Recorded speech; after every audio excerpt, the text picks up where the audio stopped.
ಒಂದು ದಿನ ಒಬ್ಬ ಮಗ ತನ್ನ ತಂದೆಯ ಬಳಿಗೆ ಹೋಗಿ ಕೇಳುತ್ತಾನೆ, ತಂದೆಯೇ, ನನ್ನ ಜೀವನದ ಬೆಲೆ ಏನು?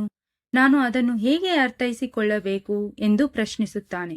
ಆಗ ತಂದೆ ಮುಗುಳ್ನಗುತ್ತಾ, ಮಗನೇ, ನಿನ್ನ ಜೀವನದ ಮೌಲ್ಯವನ್ನು ತಿಳಿದುಕೊಳ್ಳಬೇಕಾದರೆ ನಾನು ಹೇಳುವ ಹಾಗೆ ಮಾಡು ಎಂದು ಹೇಳುತ್ತಾ ಅವನ ಕೈಗೆ ಒಂದು ನುಣುಪಾದ ಹೊಳೆಯುವ ಹಳದಿ ಬಣ್ಣದ ಕಲ್ಲನ್ನು ಕೊಡುತ್ತಾನೆ. ಮಗು, ನೀನು ಈ ಕಲ್ಲನ್ನು ತೆಗೆದುಕೊಂಡು ಮಾರುಕಟ್ಟೆಗೆ ಹೋಗು. ಹಾಗೆ ಅಲ್ಲಿ ಯಾರಾದರೂ ನಿನ್ನ ಬಳಿ ಬಂದು ಇದರ ಬೆಲೆಯನ್ನು ಕೇಳಿದರೆ ಏನನ್ನೂ ಮಾತನಾಡದೆ ಕೇವಲ ನಿನ್ನ ಕೈಯಿಂದ 2 ಬೆರಳುಗಳನ್ನು ತೋರಿಸು. ಹಾಗೆ ಅಲ್ಲಿ ಏನು ನಡೆಯುತ್ತದೆ ಎಂಬುದನ್ನು ನನಗೆ ಬಂದು ತಿಳಿಸು ಎಂದು ಹೇಳುತ್ತಾನೆ. ಮತ್ತೆ ನೆನಪಿರಲಿ, ಈ ಹರಳನ್ನು ನೀನು ಯಾರಿಗೂ ಮಾರಬಾರದು ಎಂದು ತಿಳಿಸುತ್ತಾನೆ. ತಂದೆ ಹೇಳಿದಂತೆ ಹುಡುಗ ಮಾರುಕಟ್ಟೆಯಲ್ಲಿ ನಿಂತಿರುತ್ತಾನೆ. ಸ್ವಲ್ಪ ಸಮಯದ ನಂತರ ಮಹಿಳೆಯೊಬ್ಬಳು ಹುಡುಗನ ಬಳಿ ಬಂದು ಕೇಳುತ್ತಾಳೆ, ಈ ಕಲ್ಲು ತುಂಬಾ ಸುಂದರವಾಗಿದೆ, ಇದರ ಬೆಲೆ ಎಷ್ಟು ಎಂದು ಕೇಳುತ್ತಾಳೆ. ತಂದೆ ಹೇಳಿದಂತೆ ಹುಡುಗ ಏನನ್ನೂ ಮಾತನಾಡದೆ ಕೇವಲ ತನ್ನ ಕೈಯಿಂದ 2 ಬೆರಳುಗಳನ್ನು ತೋರಿಸುತ್ತಾನೆ. ಆಗ ಮಹಿಳೆ ಸ್ವಲ್ಪ ಸಮಯದ ನಂತರ ಯೋಚಿಸಿ $2 ಎಂದು ಕೇಳುತ್ತಾಳೆ. ನಾನು ಇದನ್ನು ಖರೀದಿಸಲು ಬಯಸುತ್ತೇನೆ ಎಂದು ಹೇಳುತ್ತಾಳೆ. ತಕ್ಷಣ ಹುಡುಗ ಮನೆಗೆ ಓಡಿ ಬಂದು ತಂದೆಗೆ ನಡೆದ ವಿಚಾರವನ್ನು ತಿಳಿಸುತ್ತಾನೆ. ಮಾರುಕಟ್ಟೆಯಲ್ಲಿ ಮಹಿಳೆ ಒಬ್ಬಳು ಈ ಕಲ್ಲನ್ನು $2ಗಳಿಗೆ ಖರೀದಿಸಲು ಇಚ್ಛಿಸಿದಳು ಎಂದು. ತದನಂತರ ತಂದೆ ಮಗನಿಗೆ ಹೇಳುತ್ತಾನೆ, ಮಗು, ಈಗ ನೀನು ಈ ಕಲ್ಲನ್ನು ತೆಗೆದುಕೊಂಡು ಒಂದು ವಸ್ತು ಸಂಗ್ರಹಾಲಯಕ್ಕೆ ಹೋಗು. ಹಾಗೆ ಅಲ್ಲಿ ಯಾರಾದರೂ ನಿನ್ನ ಬಳಿ ಬಂದು ಈ ಕಲ್ಲಿನ ಬೆಲೆ ಕೇಳಿದಾಗ ಏನನ್ನೂ ಮಾತನಾಡದೆ ನಿನ್ನ ಕೈಯಿಂದ ಕೇವಲ 2 ಬೆರಳುಗಳನ್ನು ತೋರಿಸು. ಹಾಗೆ ಅಲ್ಲಿ ಏನು ನಡೆಯುತ್ತದೆ ಎಂಬುದನ್ನು ನನಗೆ ಬಂದು ತಿಳಿಸು. ನೆನಪಿರಲಿ, ಈ ಕಲ್ಲನ್ನು ನೀನು ಯಾರಿಗೂ ಮಾರಬೇಡ ಎಂದು ಹೇಳುತ್ತಾನೆ. ತಂದೆ ಹೇಳಿದಂತೆ ಹುಡುಗ ಒಂದು ವಸ್ತು ಸಂಗ್ರಹಾಲಯಕ್ಕೆ ಹೊರಡುತ್ತಾನೆ. ಅಲ್ಲಿ ಸ್ವಲ್ಪ ಸಮಯದ ನಂತರ ಒಬ್ಬ ವಯಸ್ಸಾದ ವ್ಯಕ್ತಿ ಹುಡುಗನ ಬಳಿ ಬಂದು ಅವನ ಕೈಯಲ್ಲಿರುವ ಕಲ್ಲನ್ನು ದೀರ್ಘವಾಗಿ ವೀಕ್ಷಿಸಿ ಕೇಳುತ್ತಾನೆ, ಮಗು, ಈ ಕಲ್ಲು ತುಂಬಾ ಅಪರೂಪವಾದ ಹರಳು ಎಂದು ನನಗೆ ಅನಿಸುತ್ತದೆ, ಇದರ ಬೆಲೆ ಏನು ಎಂದು ಕೇಳುತ್ತಾನೆ. ಅದಕ್ಕೆ ಪ್ರತಿಯಾಗಿ ಹುಡುಗ ಏನನ್ನೂ ಮಾತನಾಡದೆ ಕೇವಲ ತನ್ನ ಕೈಯಿಂದ 2 ಬೆರಳುಗಳನ್ನು ತೋರಿಸುತ್ತಾನೆ.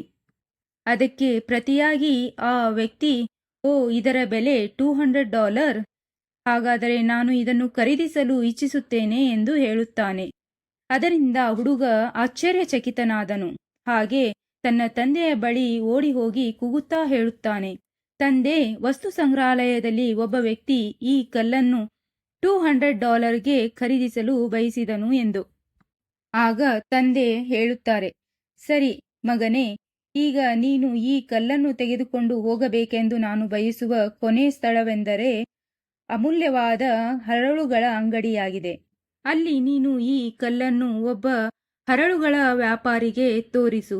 ಹಾಗೆ ಅವರು ಇದರ ಬೆಲೆ ಕೇಳಿದಾಗ ಏನನ್ನೂ ಮಾತನಾಡದೆ ನಿನ್ನ ಕೈಯಿಂದ ಕೇವಲ 2 ಬೆರಳುಗಳನ್ನು ತೋರಿಸು. ಹಾಗೆ ಅಲ್ಲಿ ಏನು ನಡೆಯುತ್ತದೆ ಎಂಬುದನ್ನು ನನಗೆ ಬಂದು ತಿಳಿಸು. ನೆನಪಿಡಲಿ, ಈ ಹರಳನ್ನು ನೀನು ಯಾರಿಗೂ ಮಾರಬೇಡ ಎಂದು ತಂದೆ ಹೇಳುತ್ತಾರೆ.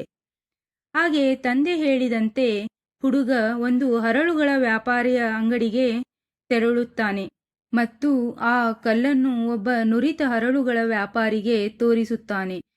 ಅವನು ಆ ಹರಳನ್ನು ದೀರ್ಘವಾಗಿ ಪರಿಶೀಲಿಸಿ, ಮಗು, ಈ ಕಲ್ಲು ತುಂಬಾ ಅಪರೂಪವಾಗಿದೆ, ಹಾಗೆ ಇದನ್ನು ಹೊಂದಲು ನಾನು ತುಂಬಾ ದಿನಗಳಿಂದ ಹುಡುಕುತ್ತಿದ್ದೆ, ಇದರ ಬೆಲೆ ಎಷ್ಟು? ನಾನು ಇದನ್ನು ತಕ್ಷಣ ಖರೀದಿಸುತ್ತೇನೆ ಎಂದು ಕೇಳುತ್ತಾನೆ. ಅದಕ್ಕೆ ಪ್ರತಿಯಾಗಿ ಹುಡುಗ ಏನನ್ನೂ ಮಾತನಾಡದೆ ತನ್ನ ಕೈಯಿಂದ ಕೇವಲ 2 ಬೆರಳುಗಳನ್ನು ತೋರಿಸುತ್ತಾನೆ. ಓ, ಇದರ ಬೆಲೆ $20,000, ನಾನು ಇದನ್ನು ತಕ್ಷಣವೇ ಖರೀದಿಸುತ್ತೇನೆ ಎಂದು ಹೇಳುತ್ತಾನೆ. ಇದನ್ನು ಕೇಳಿದ ಹುಡುಗನು ಆಶ್ಚರ್ಯದಿಂದ ಅವನಿಗೆ ನಂಬಲಾಗಲಿಲ್ಲ. ತಕ್ಷಣವೇ ಅವನು ಓಡೋಡಿ ತಂದೆಯ ಬಳಿ ಬಂದು ಹೇಳುತ್ತಾನೆ, ತಂದೆಯೇ, ಅಮೂಲ್ಯವಾದ ಕಲ್ಲಿನ ಅಂಗಡಿಯಲ್ಲಿ ವ್ಯಾಪಾರಿಯು ಈ ಕಲ್ಲನ್ನು $20,000ಗಳಿಗೆ ಖರೀದಿಸಲು ಇಚ್ಛಿಸಿದನು ಎಂದು. ಆಗ ತಂದೆ ಹೇಳುತ್ತಾನೆ, ಮಗು, ನೀನು ಈಗ ಸ್ವಲ್ಪದರ ಮಟ್ಟಿಗೆ ಅರ್ಥ ಮಾಡಿಕೊಂಡಿರಬಹುದು. ನೀನು ಈ ಕಲ್ಲನ್ನು ಒಂದು ಮಾರುಕಟ್ಟೆಗೆ ತೆಗೆದುಕೊಂಡು ಹೋದಾಗ ಇದರ ಬಗ್ಗೆ ಸ್ವಲ್ಪವೂ ಜ್ಞಾನವಿಲ್ಲದಂತಹ ಸಾಮಾನ್ಯವಾದ ಮಹಿಳೆಯು ಇದನ್ನು ಸಾಮಾನ್ಯವಾದ ಕಲ್ಲೆಂದು ತಿಳಿದು ಇದರ ಬೆಲೆ $2 ಆಗಿರಬಹುದು ಎಂದು ಊಹಿಸಿದಳು.